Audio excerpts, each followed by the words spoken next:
Hello, I'm Elisenda Villa, curator of the exhibition at the British Museum, Beyond El Dorado, Power and Gold in Ancient Colombia.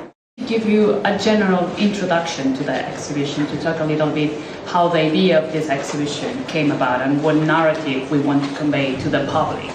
We have the title of the exhibition that's quite significant. It's Beyond El Dorado, and that's what this exhibition wants to do. It wants to go further from just the myth, not just a study into El Dorado, something that was constructed by Europeans, by Westerners. It was this idea of wealth, of richness that they were searching for. And the myth grew larger and larger over the years. First it was just a man, then it became a ruler, fully covered in gold powder from head to toe. Then it became a city, a full city covered in gold, and then a whole kingdom.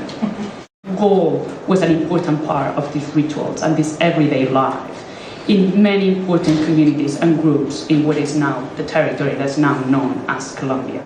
There is a man, a ruler, a high status person, dressed from head to toes in gold and gold powder, and he's put at the center of a large raft with his attendants, with baskets full of gold and emeralds, and then places this ritual in the Lake Guatavita, in a specific place in the landscape, about 35 miles away from modern-day Bogota.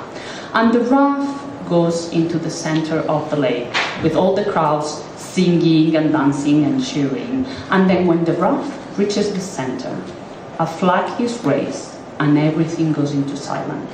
And all the attendants throw these baskets of gold and emeralds into the lake.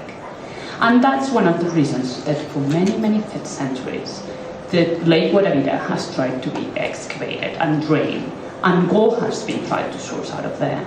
What's important too is that all the objects that you see in this exhibition, except the ones that were offered to the gods, like for example in the lakes or in other places, all of them were deposited in tombs.